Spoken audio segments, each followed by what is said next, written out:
इसके लिए जिस वाणी से नाम जप कर रहे हो यदि झूठ बोलोगे, अरे आश्चर्य होता है, झूठ बोल करके तुम सोच रहे हो हम संभाल लेंगे। नहीं नहीं, झूठ तुम्हारा नाश कर रहा है, तुम्हें पता नहीं। जिस जिह्वा से नाम जप कर रहे हो, अगर नाम का विशेष फल प्राप्त करना है, जल्दी फल प्राप्त करना है, आपको दुखों से बचना है, पाप भस्म करना है, तो झूठ बोलना बंद कर दीजिए। क्या बिगड़ जाएगा आपका? सच्ची बोलने में क्या बिगड़ जाएगा? सच्ची बोलना शुरू करोगे, हिम्मत नहीं रह जाएगी पाप करने की। ये जो पाप करने की तुम्हारी हिम्मत पड़ रही, झूठ बोलने के कारण पड़ रही। नहीं, असत्य संपातक पुंजा, सबसे बड़ा पाप झूठ बोलना। उससे क्या होता है? हर चीज हम छुपाना चाहते, किससे? उस सर्वज्ञ परमात्मा से, गुरुदेव से। नहीं, झूठ नहीं। नाम इसीलिए नहीं चल पा रहा, थोड़ी दिन नाम चलाएंगे छूट जाएगा, क्योंकि आप झूठ बोलते हैं, पापाचरण करते हैं। अगर नाम को चलाना है तो नारायण स्वामी जी कह रहे हैं, पहली बात मौन का आश्रय लीजिए, कम बोलिए, अधिकतर चुप रहना सीखिए, तभी नाम चला पाएंगे। जो कार्य कर रहे हैं आप उस पर ध्यान दें, उस कार्य को एकाग्रता पूर्वक करें, वाणी को मौन रखें, उस वाणी से धीरे धीरे नाम उच्चारण करें। कम से कम 24 घंटे में 4 घंटे मौन का तो सबको अभ्यास कर लेना चाहिए। 24 घंटे में 4 घंटे मौन का। तो ऐसे ऐसे बुद्धिमान हो कहेंगे हम 6 घंटे मौन रहते हैं। कब? बोले जब सोते हैं तब। आप 4 घंटे कह रहे हो, हम 6 घंटे मौन रहते हैं। 24 घंटे में हम 6 घंटे मौन रहते हैं, बहुत बुद्धिमान है। बोले आप 4 घंटे कहते हो, हम 6 घंटे मौन रहते हैं। तो कब आप मौन रहते हैं? बोले जब सोते हैं तो 6 घंटे सोते हैं, मौन ही रहते हैं उस समय। मौन जागृत की कह रहा हूं, 4 घंटे का। नारायण स्वामी के बहुत बड़े महापुरुष हुए, तुम 4 घंटे मौन का अभ्यास करो, ऐसा निकालो 2 घंटे, 2 घंटे करके 24 घंटे में 4 घंटे मौन। उस समय हम किसी से बात नहीं करेंगे, नाम जप करेंगे। कार्य करो, कार्य करने के लिए मना नहीं कर रहे हैं। कम बोलो। आजकल लोग अपनी जीवनी शक्ति को बोलने के द्वारा बहुत नष्ट कर रहे हैं, व्यर्थ की बातें करते रहते हैं। 4 आदमी चल रहे हो, आप पीछे चलिएगा, सुनते, बेमतलब की बातें। नाम जप नहीं होगा, वो डिलीट नहीं होंगी, वैसे ही बनी रहेंगी, अगले जन्म के लिए तैयार हो रहा है। इसलिए नाम यदि सिद्ध करना है, नाम का फल लेना है, नाम का आनंद लेना है, तो वृथा भाषण बंद करो, बेकार की बात बंद करो। जितना कम बोलने से काम चल जाए उतना। सामने वाले को बोलने दीजिए, आप बीच में नाम चल रहा है जी, नाम चल रहा है। जब कोई आवश्यक बात हुई, पवित्र शब्द बोल दिया, नहीं चुपचाप सुनो। उसको लग रहा है कि आप संभाषण करो, मान लो रिश्तेदार है, नातेदार है, मित्र, अब आप व्यवहार में हैं, आप सीधे ये तो नहीं कह सकते हमसे बात मत करो, नहीं, हाँ बात कीजिए, लेकिन आप कम बोलिए, उसको बोलने दीजिए, आप नाम जप कीजिए, जरूरत भर बात कीजिए। बात में भगवान की चर्चा हो तो कोई बात नहीं, अगर प्रपंच की चर्चा है तो बचने की कोशिश कीजिए। अपने संबंधियों, अपने दोस्तों, अपने व्यवहारियों से व्यवहार, दोस्ती, संबंध शिथिल कीजिए, तभी नाम में प्रीति होगी। अगर ये कि अब हमारे दोस्त आ गए हैं तो फिर वो दोस्त छूट जाएगा नाम, अब बातें शुरू हो गई प्रपंच की। धन्य है ऐसी बुद्धि जो प्रियजनों से भी संभाषण केवल भगवत वाक्यों का, अन्यथा नहीं। इसीलिए इस मार्ग को वर्ण करना बहुत कठिन है। एक ऐसा तुम्हारा निवास स्थान होना चाहिए अलग, जिसमें अपने रिश्तेदार, नातेदार, व्यवहारियों का प्रवेश ना हो। आपकी शैया अलग होनी चाहिए। अगर नाम जापक नाम सिद्ध करना चाहता है, नाम का फल लेना चाहता है, नाम निरंतर चलाना चाहता है, तो जिस आसन पर आप बैठते हैं उसी में प्रपंची, विषयी, सांसारिक वृत्ति वाले बैठेंगे तो भजन की वृत्ति नहीं बन पाएगी। एक ऐसा, वैसे होते हैं घरों में बैठने वालों का अलग, लेकिन साधन कक्ष अलग होना चाहिए अपना। किसी का यदि प्रवेश ना हो तो आप देखेंगे कि आपके साधन के परमाणु आपको वहां बैठते ही तत्काल विक्षेप रहित करके भजन में लगा देंगे। अगर घर में ऐसा कुछ ना हो तो एक आसन अपना अकेला रखिए, जिस पर आप शयन करें वो आसन केवल आपका ही होना चाहिए। अगर वो सार्वजनिक बैठने के लिए ही है, ऐसी व्यवस्था नहीं, तो आसन समेट कर अपना अलग रख दीजिए और दूसरे आसनों पर बैठा लिए। फिर वो आसन हटाकर जब आप शयन करें तो आपका आसन होना चाहिए। इसका बहुत बड़ा प्रभाव पड़ेगा। कोई भी ऐसा दृश्य या पुस्तक ना पढ़ें जो वासनात्मक हो और प्रभु के नाम से आपको विमुख कर दे। अखबार आदि, समाचार आदि, ये हमारे चिंतन को नष्ट करते हैं। अगर नाम जप करना है, निरंतर नाम स्मृति बैठालनी है, एक घटना कई मिनट तक विक्षेप देती है। ऐसा हुआ, कैसे लोग हैं। अब उसमें तो समाचार ही हो रहे हैं, सैकड़ों बातें हो रही, पेपर है तो सैकड़ों बातें लिखी हैं, क्या क्या।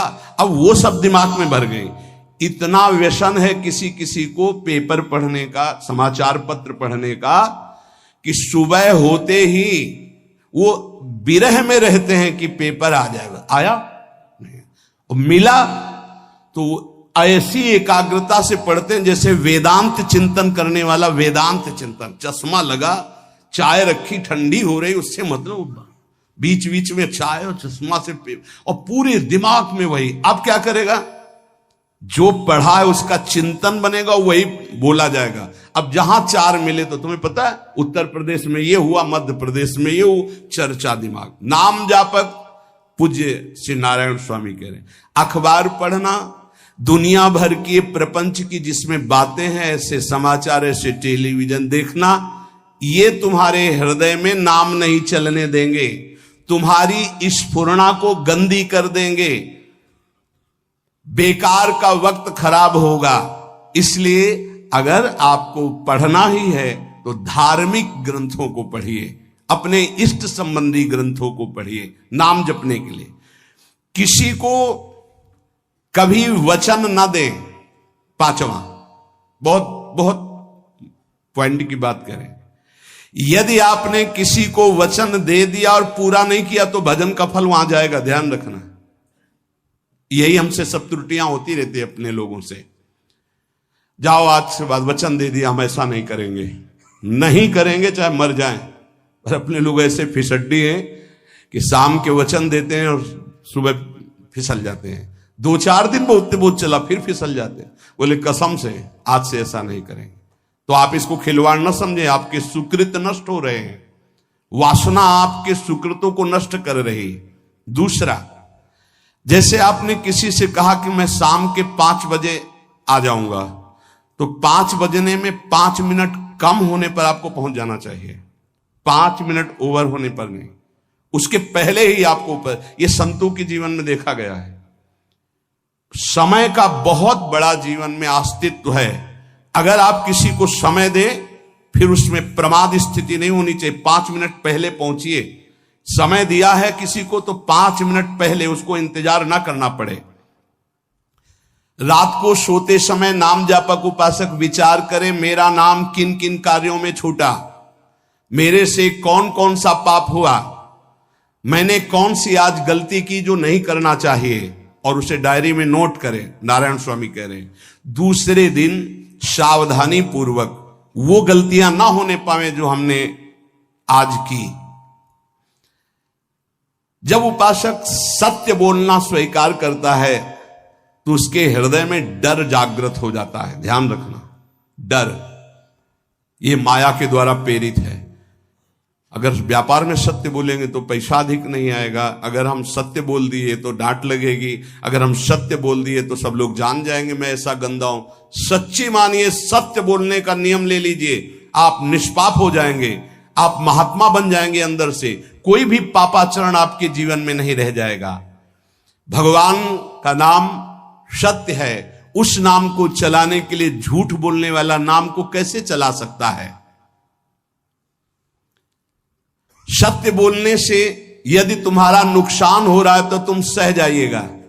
नारायण स्वामी कह रहे हैं उससे बड़ा लाभ आपको श्री भगवान प्रदान करेंगे।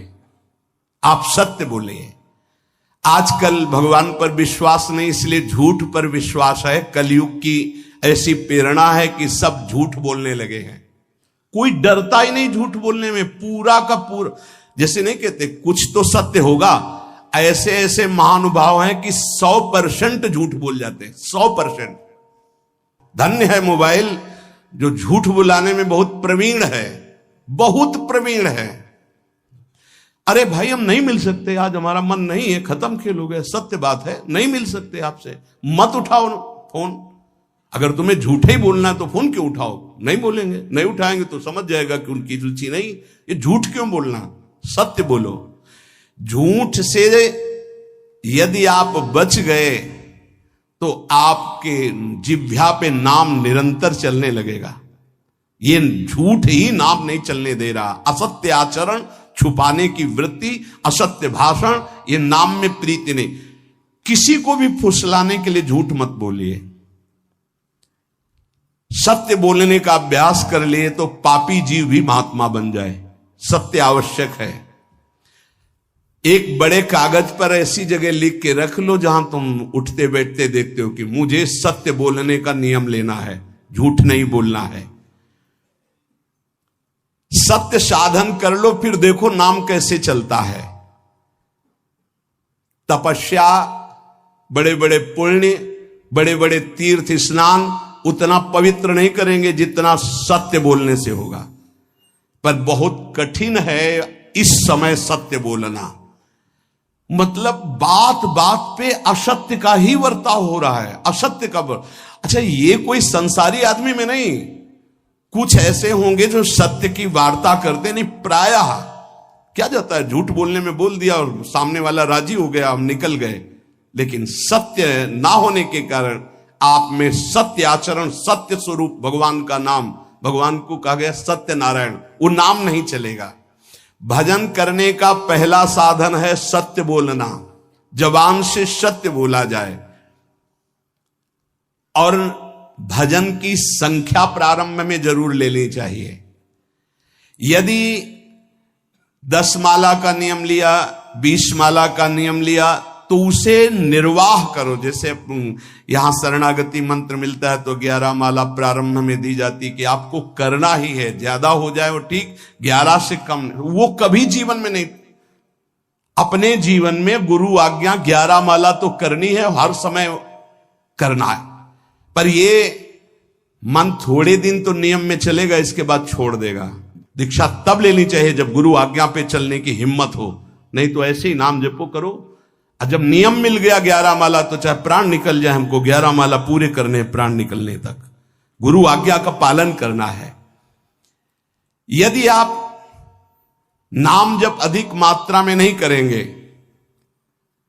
तो जो आपको नाम मिला है उसका फल आपको अनुभव में नहीं आएगा। क्यों?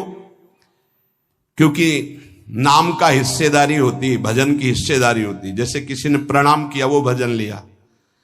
गृहस्थी को इसीलिए मना किया कि रास्ते में परिक्रमा मार्ग में हलवा पूड़ी ये सब बट रहा है, हाथ मत फैलाओ। वो दान कर रहा है, सुकृत कर रहा है, और कोई दूसरे ले विरक्त आदि। आप अपने भूख मिटाने के लिए 4 रुपया के चना लेके भले पालो, लेकिन दूसरे के द्वारा दिया हुआ हलवा मत पाओ। यहां धाम आए हो, भगवत कमाई करने आए हो, यहां नाम जप करो, कष्ट सहकर परिक्रमा दो। हो सके 4 रुपए की वस्तु लेकर के आप पशु पक्षियों को पवा दो, किसी एक का पेट भर, तुम मत पाओ दूसरे का। तुम चाहो तो उपवास कर सकते हो या प्राण पोषण के लिए रूखा सूखा थोड़ा खा लो। ये दूसरे के आराम से धाम में हम आए 2-4 दिन खूब खाए पिए नहीं, भागीदारी हो जाएगी तुम्हारे पुण्यों की। वहां ऐसे फ्री नहीं।